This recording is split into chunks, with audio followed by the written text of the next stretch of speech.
What's up everyone, the Backlog Brawler TBB is back, and here is a video on how to incorporate a 20-second or how many second timer for delaying your victory message, even if there's just one enemy unit. And this is because this is in response to one of the comments that I received from Lucas94337, so thank you very much for this question.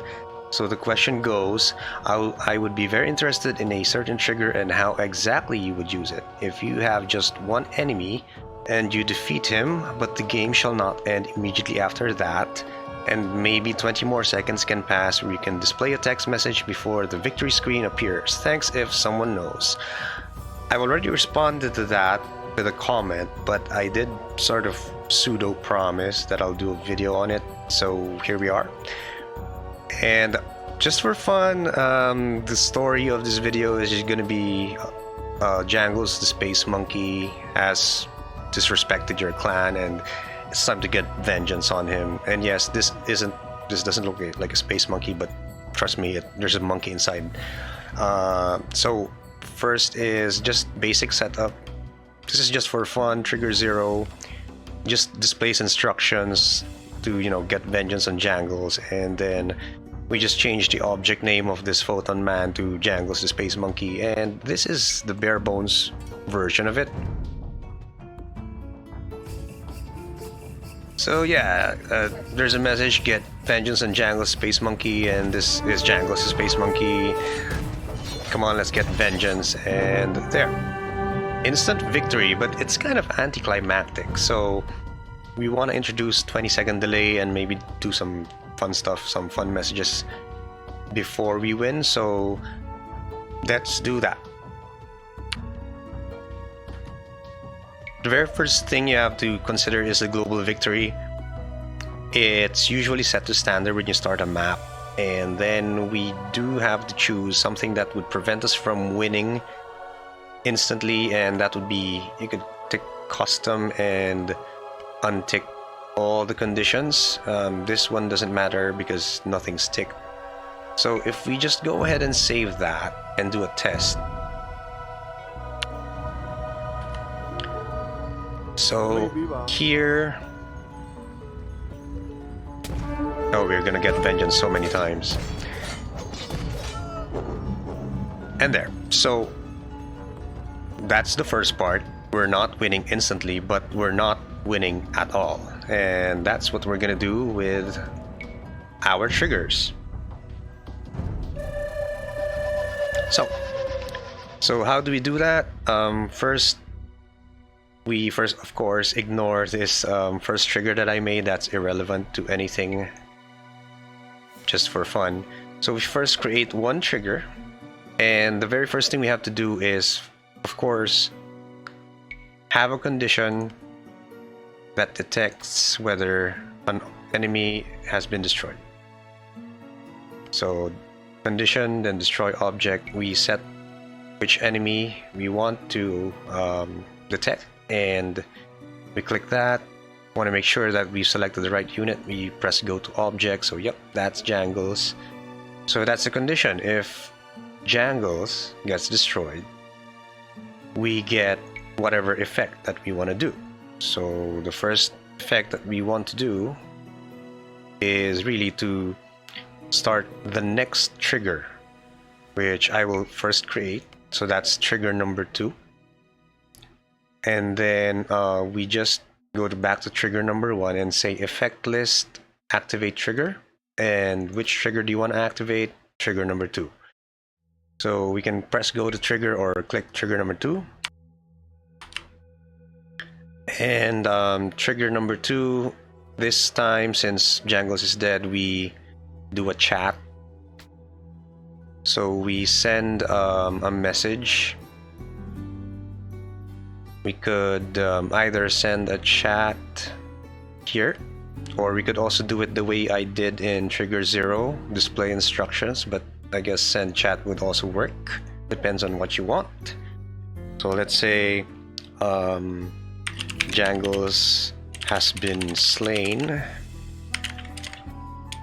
You celebrate with your warriors. Okay, so far so good. That'll send a chat, and at this point let's just go ahead and save this and take a look at what it looks like.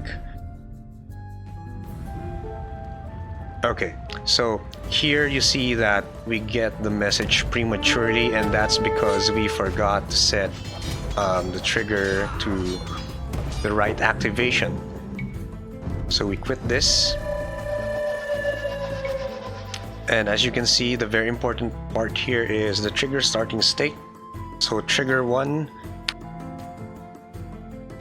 trigger starting state should be on because it's basically a detection trigger. So it always has to be on because the condition will filter out whether or not the trigger will fire. So the game always checks if the condition has been met. Now for trigger 2, we should put this to off. That's because we only want it triggered if trigger 1 says so. Now the trigger 2 will the first thing is it sends a chat, but it does one other thing. It should set, and we create a new effect for this. We set a variable to 20. So I think that's named change variable. So it could be any variable here. We named the variable var, but you can choose any variable and put a custom name or not, doesn't matter. But here I named it var, and you just say set it to a certain number, for example 20. So this will be the countdown. But what you want to do is maybe set it to 21, give it an extra second, and maybe later I'll explain. So the next thing that we have to do is, well, so let's just see how that works.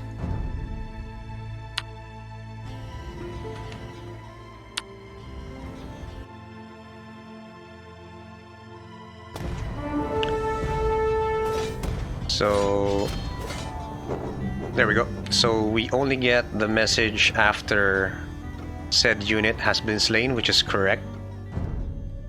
And in the background, we should have the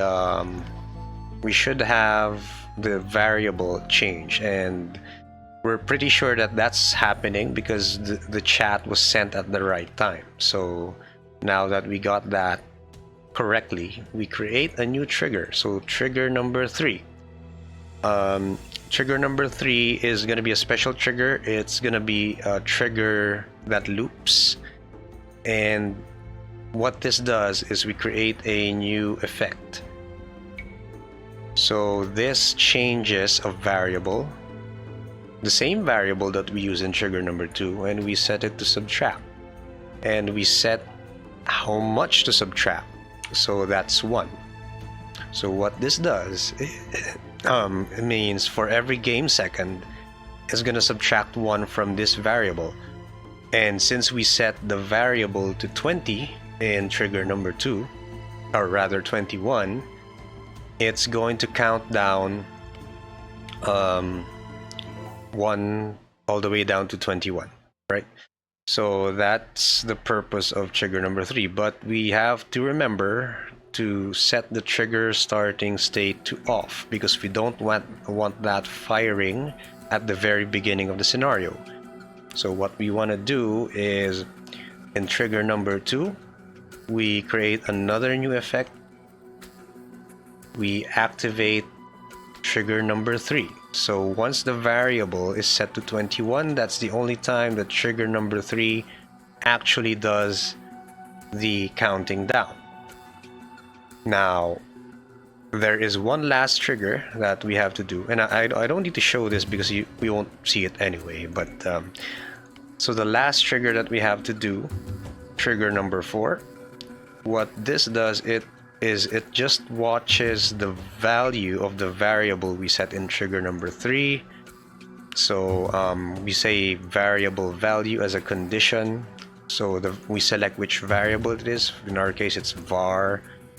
And we say if it is equal to 1, then we declare victory. So we put in a new effect. So this is going to be the effect if the condition is met. and we say declare victory. For which player? Of course, that will be us, player 1. We make sure this is marked because it signifies that it is declaring victory.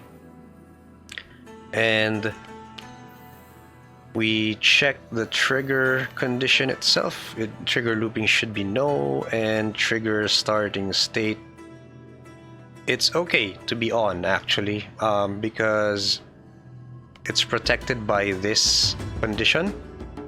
So even if the scenario starts, var wouldn't be equal to 1. I think it'll be equal to, I don't know, 0 or -1. But to be safe, it won't be equal to 1, so we set it to 1.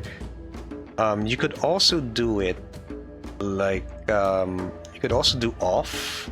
But if you do off, you have to add an activate trigger in trigger number 3. Otherwise, trigger number 4 will never fire. So I guess that's one way to do it as an additional protection. But this is how I'm doing it right now. So there are lots of ways to do it, but I think this is the pretty... yeah, this is how I did. So let's do that test. Alright, time for Jangles to pay for what he did to our clan. Okay, so we defeated it around 19 seconds, so maybe at around 39, 38 or something like that.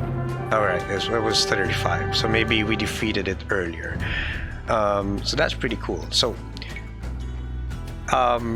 that's all you need, but there is one way to debug if you wanna, you know, track the if your trigger is looping or not. And the very easiest way to do it is in your countdown trigger, which is in this case trigger number 3. But before that, let's do a save. In your countdown trigger, you can put a new effect and then say create a new object.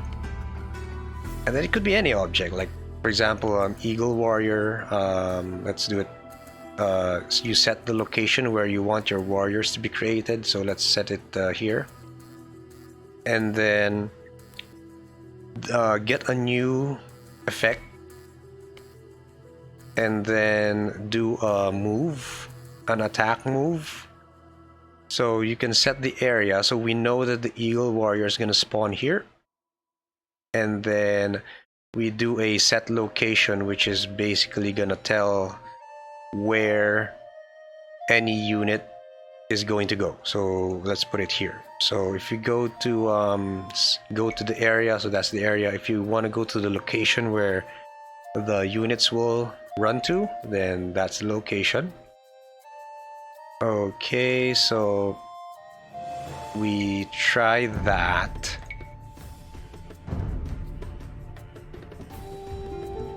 Alright, so as you can see, nothing's spawning.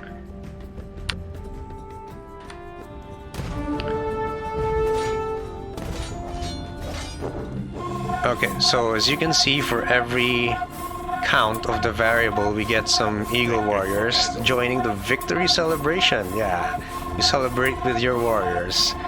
So that's when you know that the trigger is actually looping and how fast it's looping. So we get around 20 Eagle Warriors there, all ready to bask in the glory of the beheaded Space Monkey Jangles. So I hope you enjoyed this video. That's how you do it. If you have any other maybe specific scenarios that you have questions on how do you design your triggers, effects, conditions, and how to achieve this, then put it in the comment section. Let me know.